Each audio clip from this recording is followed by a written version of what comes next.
Durante varias horas, el ministro del Interior, Carlos Negro, compareció ante la Comisión de Seguridad y Convivencia de la Cámara de Diputados, donde recibió críticas de la oposición sobre la gestión y los homicidios ocurridos en los últimos días. Negro informó que los resultados del segundo trimestre del año mostrarán que se mantiene la tendencia a la baja de los delitos en general, pero habrá un aumento puntual en el periodo de los homicidios y heridos con armas de fuego. El Poder Ejecutivo firmó un acuerdo con el Banco de Inversión de América Latina, CAF, para desarrollar y potenciar el programa Más Barrio por un monto total de $250 millones, y el representante de la entidad en Uruguay elogió el plan gubernamental. La ministra de Transporte y Obras Públicas, Lucía Echeverri, sostuvo en el Parlamento que el Poder Ejecutivo no tiene del todo claro cuál es el planteo de los sectores transportistas autoconvocados, ya que hay varios grupos a los que atribuyó distintas prioridades y defendió la creación de la guía electrónica de carga. La Asociación de Docentes de Educación Secundaria de Montevideo realiza un paro general en reclamo de más presupuesto para la enseñanza en el marco de la próxima rendición de cuentas. Continúa la disputa del Mundial 2026 y la selección uruguaya se prepara para el partido del domingo ante Cabo Verde, donde se perfilan cambios como la inclusión en el lateral izquierdo de Juan Manuel Sanabria. El líder supremo iraní Mojtaba Khamenei advirtió que aceptó las condiciones del acuerdo con Estados Unidos tras recibir garantías de que los intereses de su país serán salvaguardados, pero dijo que el conflicto puede ser reanudado si no se cumple con el trato, mientras Israel insiste en que permanecerá en el Líbano.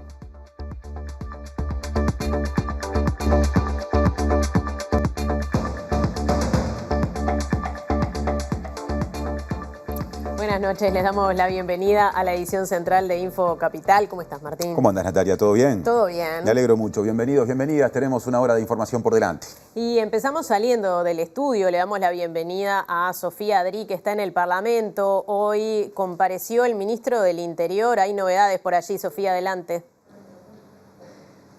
Natalia, ¿cómo estás? Sí, exactamente. El ministro del Interior, Carlos Negro, visitó hoy el Parlamento porque se reunió con la Comisión de Seguridad de Diputados. Esto en el marco de su plan de seguridad. Él quería explicar o aclarar algunos detalles en cuanto a su plan de seguridad.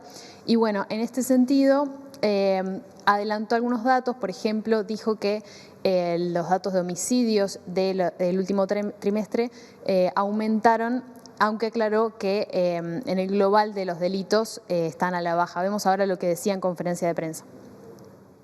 Hasta ahora tuvimos un trimestre cerrado que arrojó resultados que daban a la baja en prácticamente la totalidad de los delitos. El segundo trimestre del año, que va a conformar un futuro semestre, no tiene datos tan favorables como los del primer trimestre, lo cual va a ocasionar un cambio quizá en el semestre de lo que se venía dando en el trimestre.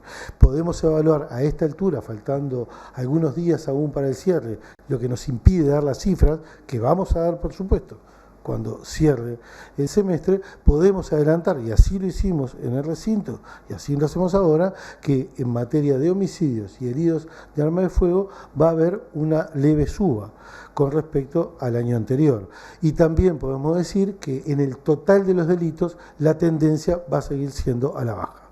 Uno es una tendencia, la baja; otro es un dato que recién transcurrido ya más de un año de gestión se da en un trimestre particular que altera los resultados de un semestre. Bien, y luego de esta instancia también se expidió la oposición, la bancada opositora de diputados, y en ese sentido criticaron algunos aspectos, por ejemplo, el proyecto de ley presentado por el Frente Amplio para mayor regulación de la tenencia de armas. Vemos ahora lo que decían el diputado colorado Gabriel Gurméndez y el diputado blanco Pablo Abdala al respecto de este tema. El ministro nos contestó que efectivamente, después de la interpelación en la que dio a conocer los resultados del primer trimestre que establecían una baja de los homicidios, en los últimos 2 meses, lamentablemente, esta situación ha variado. Se ha registrado un incremento muy importante de los homicidios que determinan que seguramente cuando se publiquen los resultados del primer semestre, esta realidad va a ser que los delitos de homicidio vienen con una tendencia de crecimiento. No nos dio detalles, lógicamente, porque aún restan algunos días, pero que este es el panorama actual. Es que hay una evidente contradicción en el Poder Ejecutivo y en los razonamientos que a este respecto hace el Ministro del Interior.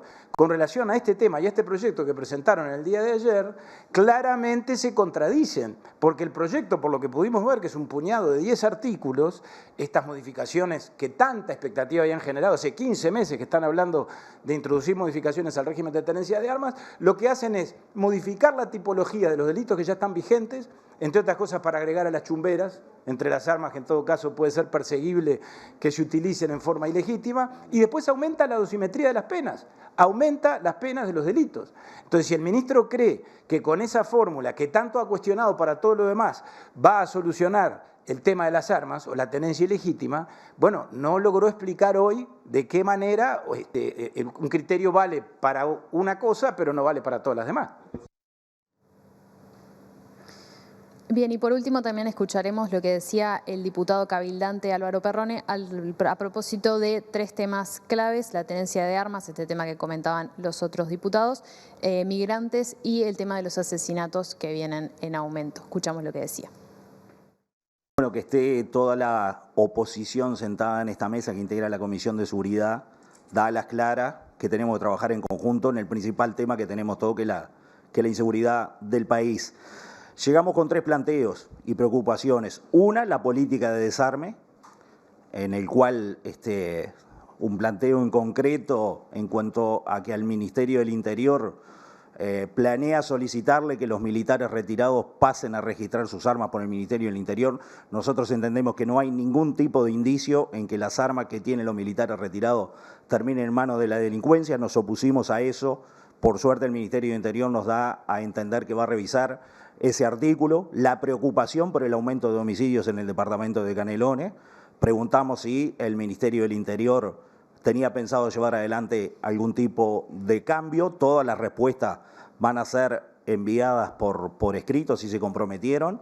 Y lo otro, la situación de los inmigrantes en cuanto a hechos delictivos, que es algo que preocupa, que las últimas noticias que hemos visto, que hay ingreso de inmigrantes ilegales, y bueno, eso en temas de seguridad nos parece importante. Las hay de distintas nacionalidades para distintos tipos de delitos que van desde lo que está pasando en algunos barrios respecto a situaciones violentas con cierta nacionalidad, actividades financieras de delitos de otros migrantes con otras nacionalidades. Gracias, Sofía Adri y resto del equipo por el informe desde Exteriores. Ahora les cuento que la ministra de Vivienda y Ordenamiento Territorial, Tamara Paseiro, participó esta mañana de la firma de un acuerdo con el Banco de Inversión de América Latina, CAF, para desarrollar y potenciar el programa Más Barrio por un monto total de 250 millones de dólares. Bueno, acabamos de firmar una línea de crédito de 250 millones de dólares que se va que va a ser en un primer tramo de 50 millones de dólares, que es lo que nos habilita a intervenir en estas primeras 5 zonas que ya empezamos en Cerro Norte y en Las Piedras, en Canelones. Vamos a seguir por Rivera, Maldonado y Durazno. Y bueno, lo que permite justamente esta acción del programa Más Barrio, ¿no? Que tiene como su objetivo el mejorar la convivencia en esos barrios, ¿verdad? Teniendo estos 4 componentes que siempre recordamos, que bueno, que es el componente de seguridad y convivencia, que es el componente de mejoramiento de vivienda, el mejoramiento de infraestructuras en todo lo que tiene que ver con los espacios públicos, el alumbrado, la vialidad, centros de convivencia que vamos a generar en cada uno de las distintas zonas, y por supuesto un componente que es fundamental, que es el fortalecimiento comunitario y el trabajo con los vecinos y las vecinas. Miguel Hostos, representante en Uruguay de CAF, Banco de Desarrollo de América Latina, elogió el programa Más Barrio y adelantó que será replicado en otros países de la región. Siempre digo que Uruguay es un laboratorio donde se pueden probar muchas cosas. Como se está desarrollando en estos momentos en la política pública de coordinación entre distintas agencias, ¿ya? Es algo inédito para mí, la forma en que se está coordinando, el liderazgo que está teniendo Secretaría de la República, Secretaría de Presidencia en estos momentos, participando activamente el propio secretario en los equipos de trabajo técnico, conjuntamente con la ministra de Vivienda, conjuntamente con el Ministerio del Interior, conjuntamente con OPP, y con los gobiernos departamentales, es algo único. Y esto es una referencia regional. Y esto lo vamos a exportar definitivamente. CAF tiene esa posibilidad de exportar conocimiento y de traer conocimiento de aprendizajes que vayamos a desarrollando en el resto de Latinoamérica. Les cuento ahora que el Ministerio de Relaciones Exteriores inició un sumario al ex ministro Francisco Bustillo con separación del cargo y retención del 50% del salario. Según informó Subrayado y confirmó Infocapital, la decisión fue adoptada tras reiteradas negativas de Bustillo para declarar ante la Dirección de Asuntos Jurídicos de la Cancillería, que tiene a su cargo la investigación interna por la presunta destrucción de documentación oficial en el marco de la entrega del pasaporte uruguayo en Dubái al narcotraficante Sebastián Marcet. El hecho está siendo investigado por la Fiscalía y quien estaba a cargo, el fiscal Alejandro Machado, había enviado un oficio a Cancillería pidiendo reunir la mayor cantidad de documentación posible para avanzar en la causa. A partir de esa solicitud, el canciller Mario Lubetkin resolvió iniciar una investigación interna para conocer el faltante de documentos en Cancillería sobre el procedimiento de entrega del pasaporte a Marcet y la destrucción de documentos oficiales, pero Bustillo se negó a declarar, aunque fue citado en distintas oportunidades porque era el ministro cuando ocurrieron esos hechos. Recordemos que Bustillo asumió como canciller en julio del año 2020 tras la renuncia del ex ministro de Relaciones Exteriores Ernesto Talvi. Esto durante el gobierno pasado del expresidente Luis Lacalle Pou. Es funcionario de carrera del Ministerio de Relaciones Exteriores y actualmente está en pase en comisión como asesor del diputado nacionalista Juan José Olaizola. Ahora les contamos que el diputado Frente Amplista, Carlos Varela, destacó que la próxima discusión parlamentaria del proyecto de ley de rendición de cuentas debe ser abordada como un espacio de reclamo de la sociedad y señaló que se buscarán acuerdos para reasignar recursos que atiendan las prioridades del gobierno. Recordar que el presupuesto votado establece ya incrementos anuales, por lo tanto ya hay en los hechos una cantidad de incrementos que están previstos y que se van a ejecutar durante este año. Segundo, lo que ya se ha señalado, que hay reasignación de partidas sobre las prioridades que el gobierno ha establecido fundamentalmente en políticas sociales. Tercero, como acabo de señalar, en la Cámara de Diputados no hay mayorías, eso implica una negociación que naturalmente se tiene que dar y ahí puede haber alguna modificación, seguramente la va a haber, sobre el proyecto original que manda el Poder Ejecutivo. Como aún no tenemos el mismo, solamente líneas muy generales, no sabemos exactamente el desarrollo de la discusión, que son 45 días, quiero recordar, cómo va a ser y en qué va a culminar. El diputado del Frente Amplio se mostró preocupado por el resultado de las encuestas, que marcan una caída en la popularidad del gobierno, pero remarcó que se debe ser responsable con las cuentas del Estado. No se puede revertir una encuesta con una irresponsabilidad desde el punto de vista fiscal.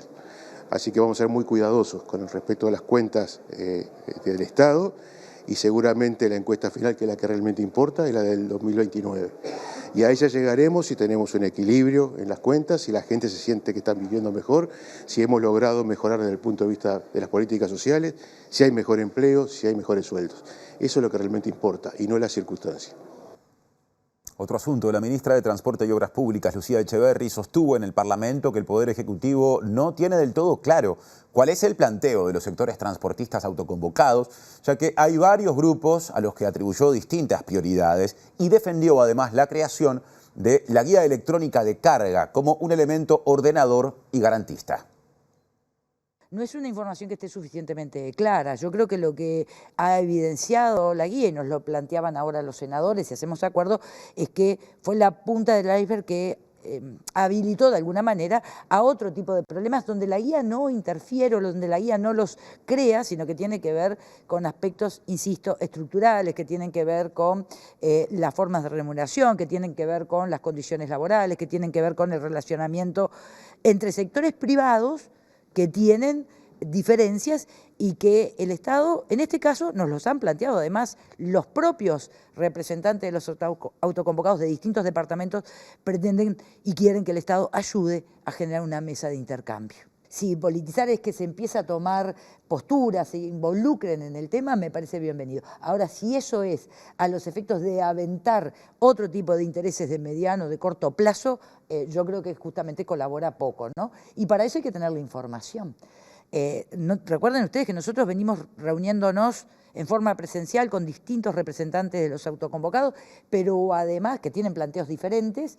En el Parlamento recibió un conjunto de representantes autoconvocados que nunca solicitó ni se comunicó con el Ministerio, que entregaron un documento, que los autoconvocados que recibió el presidente Orsi no son los mismos, entregaron un documento distinto y nosotros estamos teniendo contacto con autoconvocados o representantes de autoconvocados del transporte y del agro, de distintos departamentos que no conocen estos documentos y que tienen además otros planteos, ¿no? Seguimos en tema. La senadora Frente Amplista Betiana Díaz dijo a Infocapital que la visita de la ministra Lucía Echeverri a la Comisión de Transporte y Obras Públicas del Senado sirvió para aclarar varios puntos referentes a la guía de carga electrónica y agregó que ya se está instrumentando a modo de prueba en 370 camiones. En primer lugar, claridad. Nosotros lo que decimos es necesario que ante tanta incertidumbre se había repetido mucha mentira, muchas cosas que ya se habían desmentido, algunas que se habían despejado, particularmente dudas sobre la implementación de la guía. De hecho, la ministra viene como único tema en el día de hoy, teníamos la guía de carga, ¿no? Obviamente atravesada por las movilizaciones que hubo de algunas agrupaciones autoconvocadas. Es muy complejo buscar soluciones así lo trasladó la ministra también, pero también despejó dudas importantes. La guía se está probando en más de 370 camiones en diferentes ramas de actividad para mejorar todo lo que es la implementación, posibles incidencias, para hacerle la vida más fácil a la gente a la hora de usarla, para bajar los tiempos también, para ver cómo aplica el formulario. No va a tener costo, eso va a implicar una modificación probablemente en el decreto que ya tiene más de 20 años, donde se establecía que las guías podían llegar a tener costo. También despejó la duda de que esto se va a escalar y que obviamente va a haber una contemplación diferencial para las pequeñas y medianas empresas, es decir, para aquel que se sube a su camión y trabaja en la única herramienta de trabajo que tiene. Y seguramente para grandes flotas y para un camionero particular, digamos. Esto es pensado de forma integralmente para el transporte, lo que sí la implementación no va a ser igual. De hecho, esta fase de prueba, digamos, de lo que es la guía no obligatoria, se está trabajando con empresas nucleadas en torno a la intergremial, que suelen ser empresas más grandes. ¿Se partidizó este tema? Sí, yo creo que sí, lamentablemente, porque en realidad se agotó una medida de lucha antes de tener espacios de diálogo. Cuando se quiso generar un espacio de diálogo, todos estuvimos de acuerdo, todos los partidos acordamos en que hay que bajar la pelota y buscar una solución, una vía de salida que sea razonable para todo el mundo. Lo real es que cuando llega el movimiento de autoconvocados acá, a los únicos que no convocan es a los senadores del oficialismo que integramos la Comisión de Transporte. Entonces yo creo que sí, y lo lamento porque realmente creo que este es un tema país. Otro tema destacado, la Federación Uruguaya de la Salud y las organizaciones de personas usuarias representadas en el directorio de ACE y la Junta Nacional de Salud cuestionaron la decisión de la Caja de Jubilaciones y Pensiones de Profesionales Universitarios de cobrar un timbre de 170 pesos por cada decisión médica que implique a las historias clínicas y los registros asistenciales. El directorio de la Caja adoptó la decisión el 28 de mayo cuando estableció declarar que los informes emitidos por profesionales universitarios asociados a consultas médicas o de otros profesionales de la salud humana en todas las modalidades de atención estarán alcanzados por el timbre desde el 1 de agosto. Según un oficio emitido por la Junta Nacional de Salud y enviado a la Caja de Profesionales que publicó El Observador, en los hechos, la decisión implicaría que las personas usuarias del sistema de salud deban pagar 170 pesos en todas las consultas de policlínica, puerta de urgencia y emergencia Vida, entre otras. Desde la Federación Uruguaya de la Salud dijeron a Infocapital que aplicar ese criterio en cada decisión médica llevaría a que mucha gente pueda llegar a pagar más de una vez ese timbre en una visita regular a su prestadora o en casos de internación. Por este motivo, la FUS y las organizaciones de personas usuarias representadas en ACE y en la JUNASA emitieron un comunicado asegurando que la Caja de Profesionales tomó la decisión por mero afán recaudatorio para paliar problemas financieros derivados de sus malas administraciones y asegurando que así se generan mayores barreras asistenciales, sobre todo para personas de bajos recursos, mayores y con problemas crónicos. Además, se define a la decisión como un ataque directo a los principios del Sistema Nacional Integrado de Salud. Si bien integrantes del gobierno ya anunciaron que se desactivará la medida, desde la FUS recordaron que la medida tomada por el directorio de la Caja de Profesionales se adoptó por unanimidad, es decir, que fue votada a favor por los directores que representan al Poder Ejecutivo, Pablo Aguirre Garay y José Antonio Iglesias. El director nacional de Seguridad Social, Leonardo Di Domenico, dijo en la Diaria Radio que el Poder Ejecutivo promoverá la revocación de la resolución del directorio de la Caja de Profesionales de imponer el pago de un timbre ante cada decisión médica registrada en la historia clínica de las y los usuarios por considerarla absolutamente irregular e inconveniente. La resolución es formalmente irregular y fácticamente inconveniente. Por lo tanto, lo convocamos a que en el día de hoy, en la sesión de hoy del directorio de la Caja, se deje sin efecto esa resolución. De lo contrario, el Poder Ejecutivo establecerá los mecanismos de reversión, los mecanismos que está facultado legalmente, constitucionalmente, a revertir esa resolución, porque es inadmisible que la sociedad, a través de el consumo de servicios de salud, tenga que continuar en forma incremental financiando a la Caja Profesional. Es una desproporción. Esto implicaría... Eso, concretamente, ¿qué implicaría? Implicaría, frente a cada registro médico, pagar un ticket de 170 pesos. Estamos hablando, de acuerdo a las estadísticas que maneja el Ministerio de Salud Pública, un impacto de transferencia entre 60 y 100 millones de dólares por año de la sociedad a la Caja Profesional. Otro asunto, el Poder Ejecutivo solicitó al Parlamento la incorporación al ordenamiento jurídico nacional de un protocolo adicional del Mercosur llamado Protección al Consumidor Hipervulnerable, que ordena a los Estados parte a adoptar medidas para garantizar el pleno ejercicio de los derechos de estos colectivos. El proyecto de ley que lleva la firma del presidente Yamandu Orsi y los ministros Gabriel Odone y Mario Lubetkin destaca el potencial impacto en las relaciones de consumo que puedan surgir a partir de hacer operativa esta resolución del Mercosur, fundamentalmente en procedimientos judiciales y administrativos de educación e información. En la resolución se reconoce la diversidad de consumidores y sus diferentes circunstancias vitales, sectoriales o temporales que potencialmente les colocan en situaciones de fuerte asimetría y especial vulnerabilidad para el ejercicio de sus derechos en las relaciones de consumo. El concepto de hipervulnerabilidad no es una condición absoluta y requiere el análisis de cada caso en concreto. Abarca situaciones que no solamente están ligadas a aspectos estructurales, sino también coyunturales. A modo de ejemplo, el texto indica que podría referir a personas que por estar alejadas de centros poblados y tener bajos niveles educativos, tengan dificultades para la toma de decisiones informadas y por ende estén más expuestas a relaciones de consumo abusivas. Otro ejemplo de situaciones de hipervulnerabilidad es el de las personas con baja visión y el uso electrónico de medios de pago en comercios, ya que por las características de algunas terminales de venta no pueden verificar ni el monto ni las cuotas digitadas por el vendedor y en algunos casos deben compartir su contraseña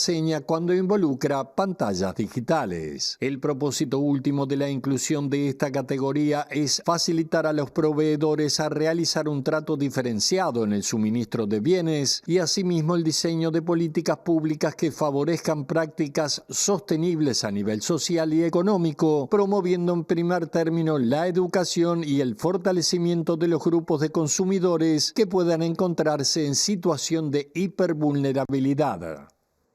Otro asunto, la Asociación de Controladores de Tránsito Aéreo del Uruguay, conocido por sus siglas como ACTAU, y el Ministerio de Defensa Nacional llegaron a un acuerdo sobre las condiciones técnicas mínimas de operación de un nuevo sistema de aterrizaje en el aeropuerto de Carrasco que permite aterrizajes en condiciones de baja visibilidad. Estos trabajadores y trabajadoras habían planteado al Ministerio de Defensa Nacional que no cuentan ni con capacitación suficiente ni con los recursos humanos que se requerirían, pero según un comunicado emitido por la gremial, o por el gremio ACTAU, el Ministerio, en su respuesta, aseguró que el sistema solo operará con la dotación de personal requerida y que se adoptarán medidas para garantizar dicha condición a la mayor brevedad posible. Si bien el sindicato afirmó que quedan detalles técnicos por solucionar, destacó la predisposición y el compromiso del Ministerio de Defensa Nacional y en particular de la ministra Sandra Lasso de escuchar y atender las observaciones técnicas que desde el primer momento realizaron. El nuevo sistema comenzará a funcionar hoy a la medianoche. Cambio de agenda. El sector Colorado Vamos Uruguay definió impulsar un ámbito formal de coordinación a nivel de la coalición republicana enfocado en la agenda de la Junta Departamental de Montevideo, para el que se convocará al Partido Nacional y a Cabildo Abierto en respuesta a la postura del edil colorado Federico Paganini del sector Unir para Crecer de votar, como pasó semanas atrás, a favor de los proyectos de la Intendencia de Montevideo para obtener financiamiento extra presupuestal orientada a limpieza, veredas y calles. Hemos votado muchas cosas juntos, otras no hubo ningún problema. Los líos que tienen otros partidos por otras votaciones son de ellos y no son nuestros. Yo creo que todas las reuniones de gente con gente son parte de su libertad. Y después veremos, el partido tiene sus órganos, el Parlamento tiene sus órganos y nos pondremos de acuerdo, como siempre hemos hecho a fin de cuentas, porque en todas las importantes nos hemos puesto de acuerdo. Así que desde ya, yo despejo categóricamente cualquier tipo de duda a ese respecto. Yo no tengo ningún problema con que cualquiera se junte con cualquiera si es para sumar. Y después veremos en qué parte del barco vamos todos juntos, como hemos hecho entre nosotros e incluso con los socios de la coalición. Ustedes habrán visto que la coalición republicana está mucho más firme cuando arrancó este año, empieza a tener coordinaciones políticas en cada uno de los temas, tiene mucha más cantidad de acuerdos y está coordinando mucho mejor sus disensos, que obviamente los va a tener siempre porque somos humanos distintos, y aparte, con franqueza, y esto corre por mi cuenta, creo que la caída estrepitosa del gobierno reclama nuestra unidad para dar una alternativa de esperanza que ya no representa el Frente Amplio. No discrepamos en ponerle un 1% más impuestos a los que más tienen. No discrepamos dentro del partido en tener que reformar los impuestos vigentes y poner más impuestos. No discrepamos adentro del partido en que si hay que preavisar en los despidos. No discrepamos en el partido si el contrato de Cardama está de esta forma o de otra forma. Yo sé que esos son temas menores y que nosotros tengamos algún tipo de diferencia muy grande, como fuera otra vez si había que interpelar en el Senado o en diputados, o si tenemos que coordinar en Montevideo, ¿no? Eso sí, eso es el futuro del país y esas son cosas muy importantes. Lo otro, que tienen otros partidos discrepancias muy grandes, eso son cosas menores. Cambiamos de tema. El arquitecto Augusto Alcalde, integrante de la organización no gubernamental Patrimonio Activo, que participa de la discusión pública impulsada por la Intendencia de Montevideo para revitalizar la Ciudad Vieja, dijo a Infocapital que le llamó la atención que en una instancia abierta realizada en la Casa Magua no hubiera representantes del Ministerio de Economía y Finanzas, y destacó que no se puede cometer el error de promover la inversión privada a través de excepciones en altura en el casco histórico. Yo estuve trabajando en una idea que es la definición del valor catastral cero para la Ciudad Vieja. ¿Qué significa esto? Bueno, desde mi punto de vista implicaría un impulso económico o de interés económico muy importante. La Ciudad Vieja goza de un prestigio negativo que no necesariamente le corresponde. Hay barrios de Montevideo que están seguramente peor en términos de seguridad, de iluminación, y bueno, todo lo que nosotros vemos como vecino necesario, ¿no? Como la limpieza también.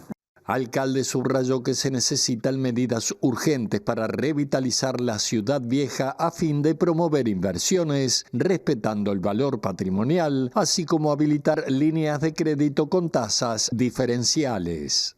Con respecto a la inversión privada, nosotros lo que decimos es que el fin no justifica los medios. Ajá. En definitiva, nosotros no podemos, de alguna manera, promover la inversión a través de excepciones que no sean, que desnaturalicen la morfología de la ciudad, ¿no? Con esto quiero decir que hay como una solución mágica ahora que es otorgar altura para hacer apetecible a la industria de la construcción y a la vivienda promovida.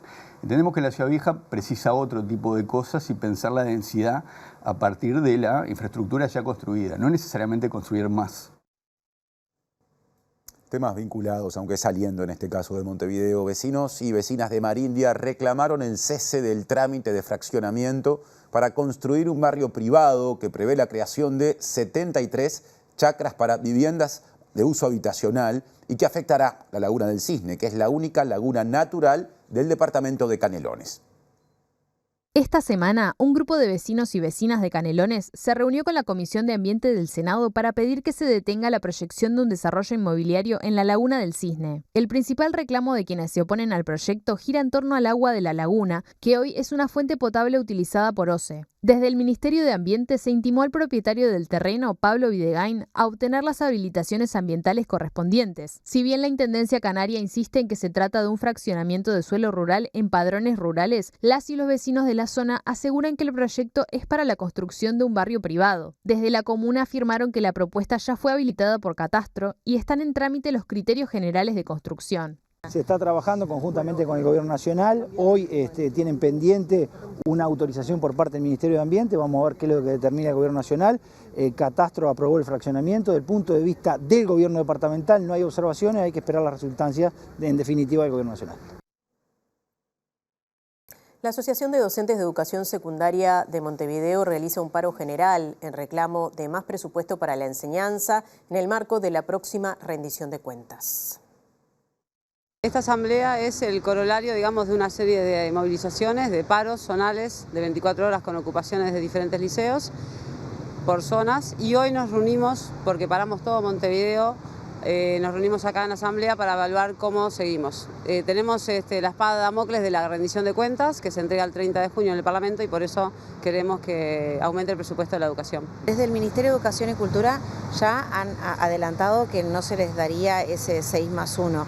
Esa respuesta fue bastante triste, digamos, de parte del ministro cuando dijo que por las circunstancias nacionales e internacionales no se puede llegar al 6+1 por un tema de dineros disponibles.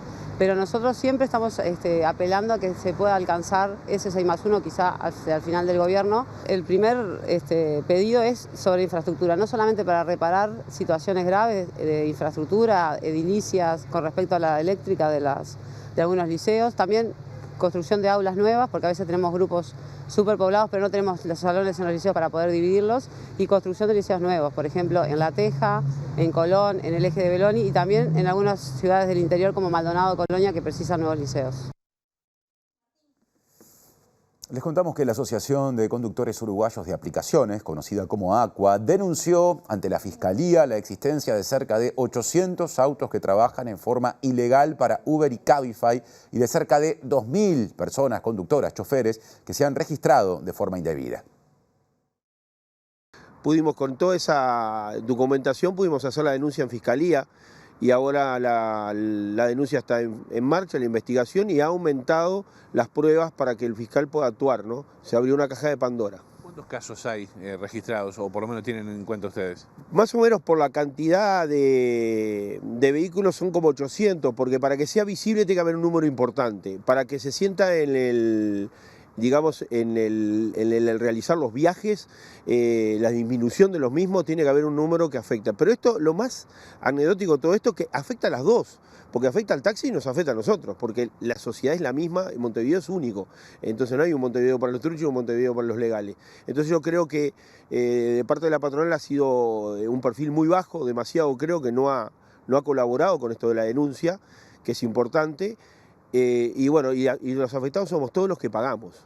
Y el afectado principal para mí es el ciudadano.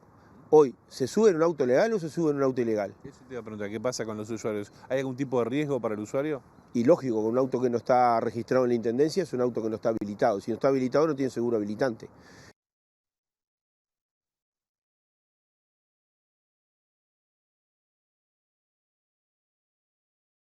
Bien, ahora les contamos que el último informe del Sistema Nacional de Emergencias señala que en el marco de la alerta roja por frío, vamos con otro tema, Martín. ¿Cómo es? Estamos viendo otra información. Cambiamos de asunto, pasamos a la cuestión de la caja de jubilaciones y pensiones de profesionales universitarios. Estábamos hablando de la cuestión del Sistema Nacional de Emergencias. Y ahora sí, volvemos a la cuestión del SINAE. Pedimos disculpas por este desajuste, cosas que pasan en el vivo. Y te sigo nomás, Nati.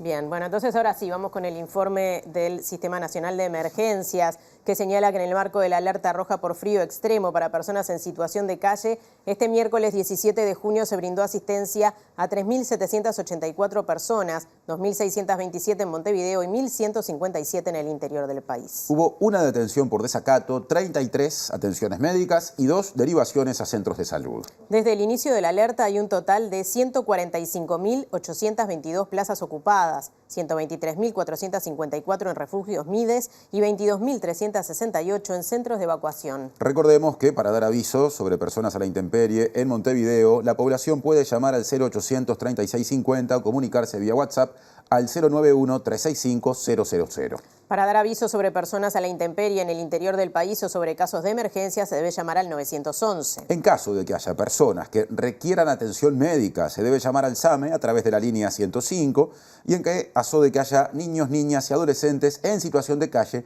se solicita reportarlo mediante la línea azul del INAU a través del 0800 5050. Otro asunto, les cuento que la Unidad Agroalimentaria Metropolitana registró al cierre del mes de mayo un nuevo récord histórico de ingreso de mercaderías con 34.000 toneladas de frutas y hortalizas destinadas a la comercialización, lo que ha motivado un descenso general de los precios de estos productos. Mayo es un mes en el cual, con respecto a abril, hay una reducción en el ingreso normalmente estacional, pero incluso con la reducción que se verificó este año también, seguimos teniendo el mayo de mayores ingresos de la historia de los verificados en el mercado modelo y en la UAM, con casi 34.000 toneladas de ingreso en este mes, 33.900 toneladas, lo cual claramente es muy coherente con lo que estamos diciendo, porque el precio no es que sea bajo por generación espontánea, ocurre porque hay una oferta muy importante. Acá, sin ánimo de polemizar con las percepciones de los operadores, que son absolutamente legítimas, pero nosotros no estamos de acuerdo con esa aseveración de que el problema es que la gente no consume.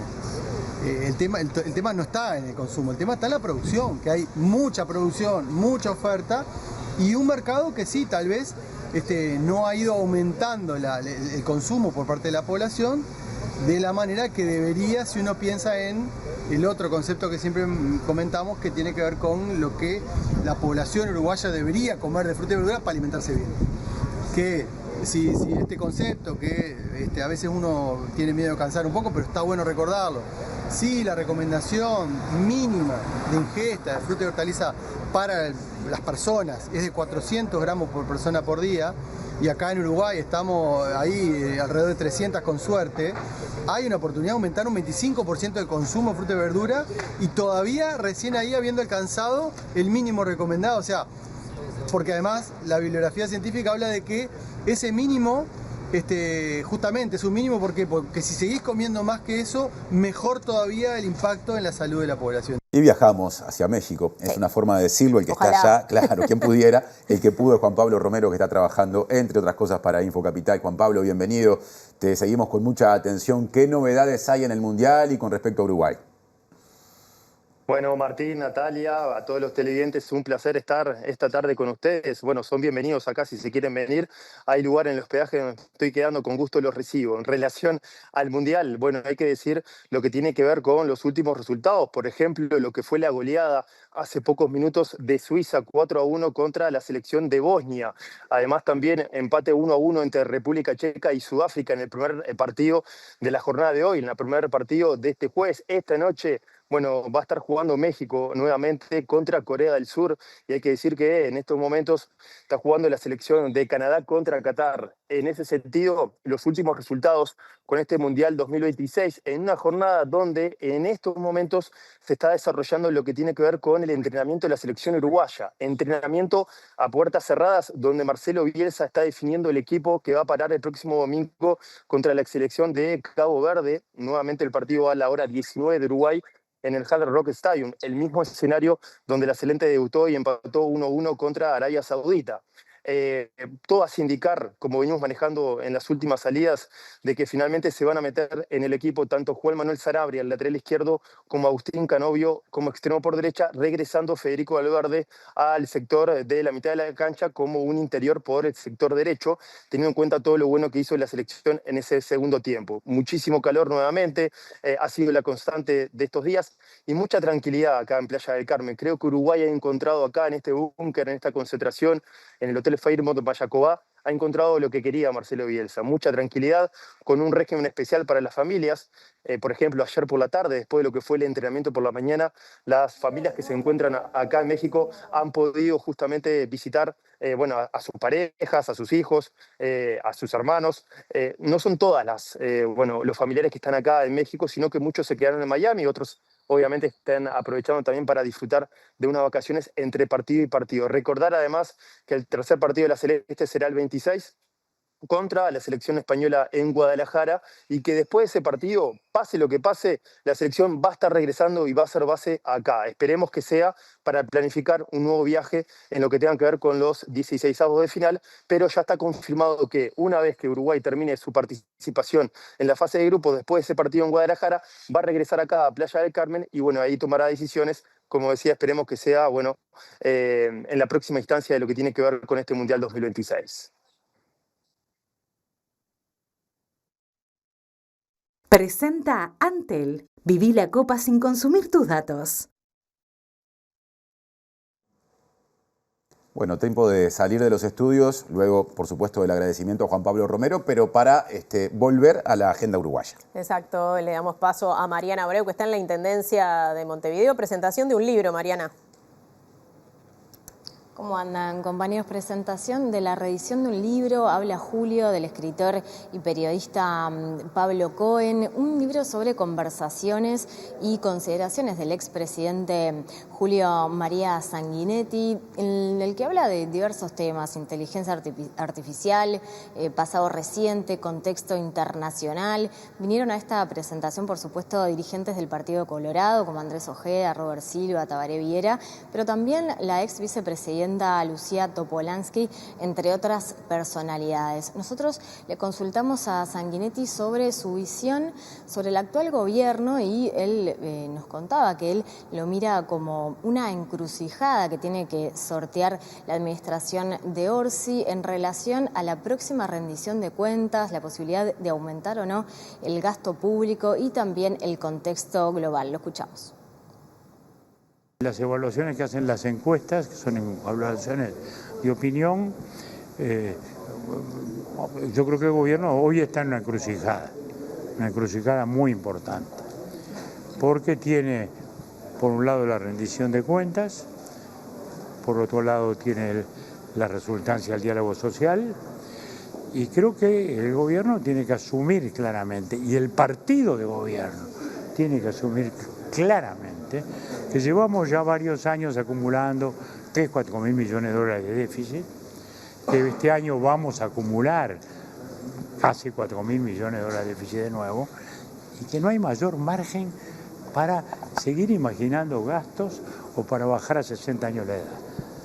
¿No? O sea, hoy el mundo precisa países competitivos. Estamos compitiendo con Vietnam, o sea, un país que salió de años de guerra y que no es que vivan con un plato de arroz, que tienen una productividad enorme.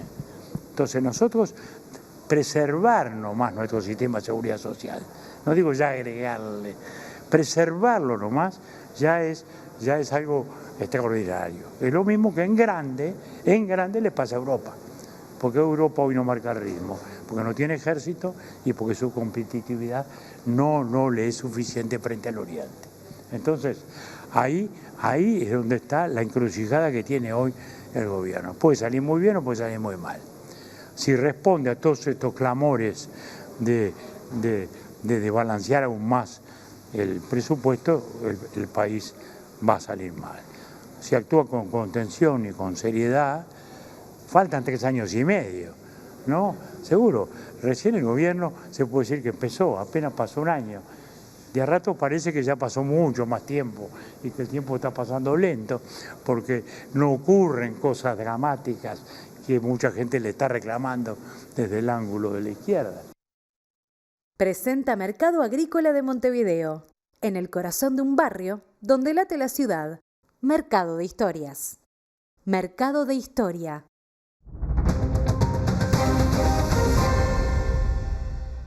¿Qué tal? Buenas noches. Abrimos el capítulo internacional para hablar de la firma del acuerdo entre Estados Unidos e Irán, porque hoy reapareció el líder supremo iraní, el ayatolá Mojtaba Khamenei, para convalidar de alguna manera la firma de este acuerdo o preacuerdo que estaba prevista para el día de mañana en Suiza, pero que se adelantó en la jornada de ayer en virtud justamente de la necesidad de acordar lo más rápidamente posible esta etapa, que va a tener otra de 60 días donde deberá reafirmarse todo lo que se ha estado negociando y tratando. Khamenei dijo que está de acuerdo, pero que estará muy atento a que no se traicione ese principio que se ha acordado, so pena de volver a retomar las acciones militares, algo parecido a lo que dijo en su momento el presidente Donald Trump. Irán estaría de acuerdo a diluir en parte su uranio enriquecido a cambio de un levantamiento de las, digamos, penas económicas que se le han impuesto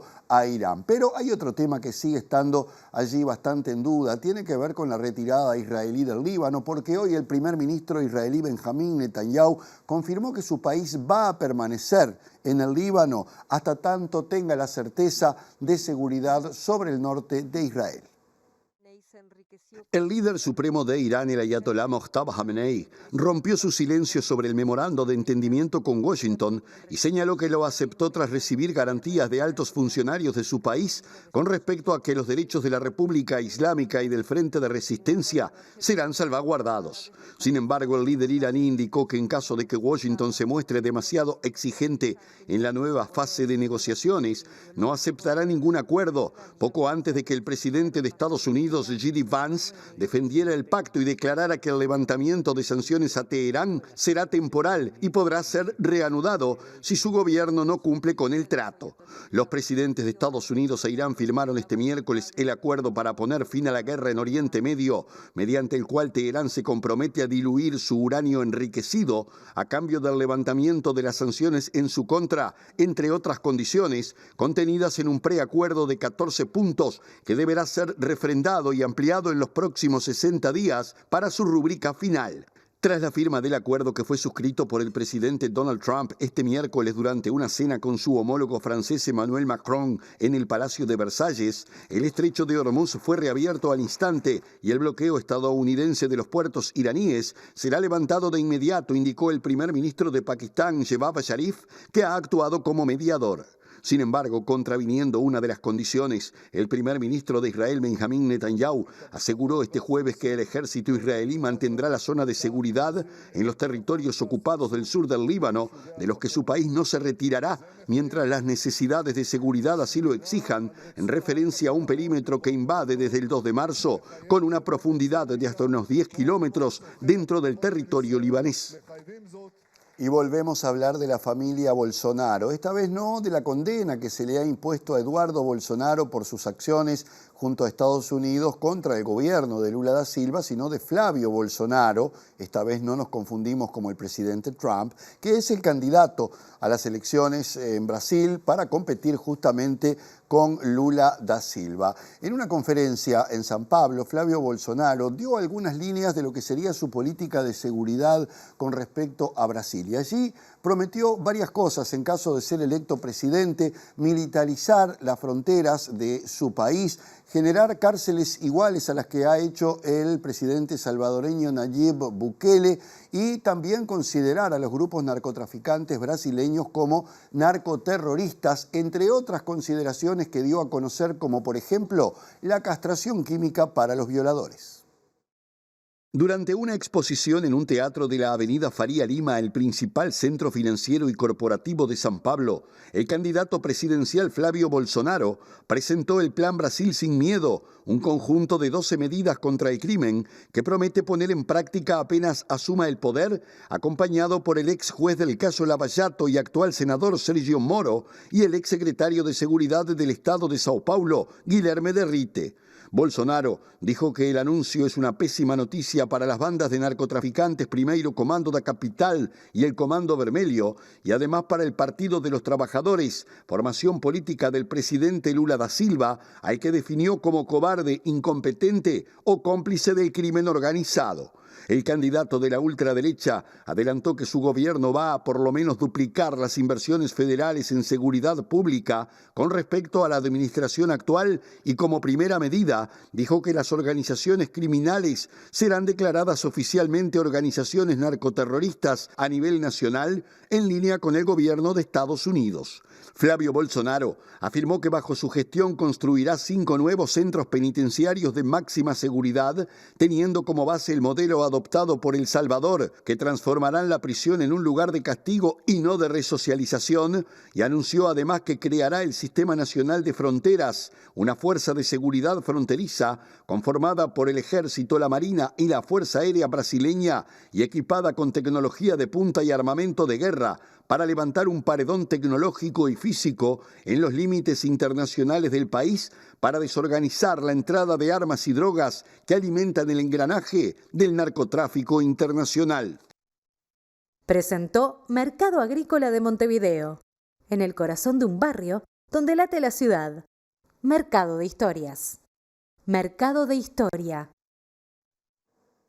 Volvemos a nuestro país con una actualización de información vinculada a la Caja de Jubilaciones y Pensiones de Profesionales Universitarios, cuyo directorio se reunió esta tarde y reafirmó la decisión de cobrar un timbre de 170 pesos por cada decisión médica que implique a las historias clínicas y los registros asistenciales, a pesar de las críticas recibidas que repasábamos desde filas sindicales, de usuarias y usuarios, incluso de autoridades de gobierno. Según el comunicado emitido sobre las 19 horas por el directorio de la Caja, la resolución sobre los timbres, tomada a finales de mayo, no se trata, textuales palabras, de una interpretación extensiva ni de una creación administrativa de un tributo, sino que dispone a aplicar una norma preexistente cuya vigencia nunca fue derogada ni declarada inconstitucional. Se cita la Ley 17.738 en su apartado vinculado particularmente a actuaciones profesionales plasmadas en historias clínicas y a que la Caja no está extendiendo el tributo a un supuesto no previsto, sino aplicándolo en los casos no exceptuados por la normativa vigente. Es decir que, según la visión de la Caja, el reproche de la Junta Nacional de Salud, JUNASA, en términos de nuevo costo, no es jurídicamente exacto, ya que no se crea un nuevo paratributo, sino que se exige el cumplimiento de una obligación tributaria preexistente cuyo sujeto pasivo siempre fue el usuario del servicio profesional. A raíz de las críticas surgidas, el directorio de la Caja de Profesionales indicó que los argumentos relativos al impacto en el gasto de bolsillo, la equidad del sistema o las barreras de acceso constituyen consideraciones de mérito y oportunidad de política pública, pero no argumentos de legalidad. Respecto a la JUNASA, la Junta Nacional de Salud, se plantea que, aún pudiendo ser legítimas, las objeciones en el plano de la política sanitaria no logran desvirtuar la legalidad del acto.